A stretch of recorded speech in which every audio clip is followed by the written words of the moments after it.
श्वसन के प्रोसेस प्रक्रिया देखिए पहले।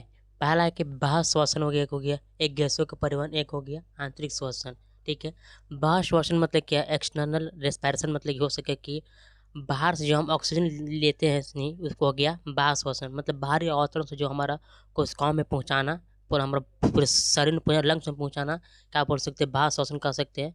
या भी बोल सकते हैं कि O2 या CO2, O2 CO2 जो है गैसों का आदान प्रदान है पूरा शरीर के, पूरे O2 ऑक्सीजन की गैसों को आदान प्रदान होना, क्या बोलेंगे इसको, ये बाह्य श्वसन। मतलब सांस लेना छोड़ना, ये मैंने श्वसन हो सकता है, बाह्य श्वसन ये कह सकते हैं। ठीक है, बाह्य श्वसन होता है तो पहले से बाहर सांस लेते हैं तब छोड़ेगा ना, इसलिए बाहर कहाँ है, बस बाहर सांस लेना, मतलब O2 और CO2 मतलब ऑक्सीजन और कार्बन डाइऑक्साइड की गैसों को आदान प्रदान करना, क्या बोलेंगे, बाह्य श्वसन। ठीक है, बाह्य श्वसन। ठीक, इसको बोल सकते ब्रेथिंग भी कह सकते हैं, बाह्य श्वसन क्या कहेंगे, बाह्य ब्रेथिंग, सांस ले लेना, ये वो ब्रेथिंग कर सकते हैं। ठीक, देखिए जब हवा हम लोग अंदर ले, मतलब बाहर, मतलब हवा जो हम लोग शरीर में अंदर जाता है, तो अंदर तो पहले ऑक्सीजन कितना कितना परसेंट जो अंदर जाता है पहले देखिए, नाइट्रोजन जो 78.9% दे जाता है, मानते हैं ये, और वो ऑक्सीजन जो 21% पूरा शरीर में जाता है, अंदर जाता है। ठीक है, और CO2 कितना 0.3 पर, ये मान दी इतना परसेंट जाता है, क्या है, अंदर, मतलब ऑक्सीजन मैंने कहा हवा से गैस जो जितना मिलल है वो कब पूरा शरीर में जाता है, इतना परसेंट। ठीक है, जब हम लोग बाहर निकालते हैं ऑक्सीजन के पूरा शरीर को, ठीक है, हवा को जब हम बाहर निकालते हैं तो नाइट्रोजन जो 78.20, ठीक है, समानती से निकाल देता है।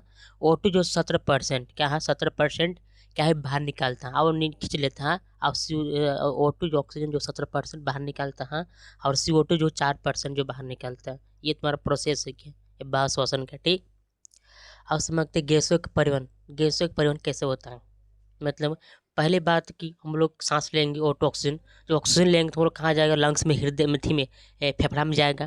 जब फेफड़ा में जाएगा तो किससे से मिलेगा, हीमोग्लोबिन से मिलेगा। HP मतलब हीमोग्लोबिन, जो हीमोग्लोबिन पूरे शरीर में क्या करेगा, यात्रा करेगा, पूरे शरीर में यात्रा करके, तो यात्रा कर और के क्या बना देता है, CO2 का। जब CO2 वहाँ से कहाँ लाता है, लंग्स, फिर वहाँ से घूम घाम के HP मतलब हीमोग्लोबिन वहाँ से घूम के, तो उन्हें से क्या लेकर आएगा, CO2 लेकर। जब CO2 लेकर आएगा हृदय फेफड़ा में, तब हम लोग CO2 निकाल देते हैं, क्या, CO2 निकाल, फिर ऑक्सीजन लेते हैं, फिर क्या करता है, लंग्स में जाता है, फुफ्फुसों पर घूमता है, ये हीमोग्लोबिन के द्वारा पूरा सोचे, हीमोग्लोबिन के बाद CO2 फिर वहाँ से निकाल के फिर बाहर निकालते हैं। ये प्रोसेस चलता रहता है, क्या है प्रोसेस, ये चलता रहता है।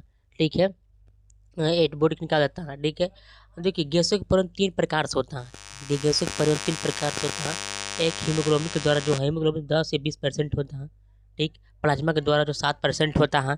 ठीक है, बाई कार्बोनेट के द्वारा 70% जो है, ये जो गैसों का परिवहन जो 3 प्रकार से इतना होता है। एक हो गया आंतरिक निषेचन। आंतरिक निषेचन मतलब क्या, CO2 को बाहर निकालना। यहाँ पर सभी बताया तो मतलब क्या, पहले ऑक्सीजन कहाँ जाएगा, लंग्स में, लंग्स के बाद जहाँ जाएगा हीमोग्लोबिन से मिलेगा, वहाँ से मिल के सौंसे ही पूरे बॉडी में यात्रा करके, तो वो से क्या लेकर आएगा, CO2 लेकर, जो लेकर आएगा, जो CO2 लेकर के आएगा कहाँ लाएगा, फेफड़ा, फेफड़ा से बाहर निकालता है CO2, क्या निकालता है, बाहर निकालता है, उसको बोलेंगे आंतरिक श्वसन। क्या है, आंतरिक श्वसन, मतलब पूरे शरीर को पूरा घूम के, ऑक्सीजन, वो ऑक्सीजन के साथ मिल कर घूम के, और उन्होंने साथ क्या लेकर, पहले पूरे शरीर के साथ क्या लेकर आता है,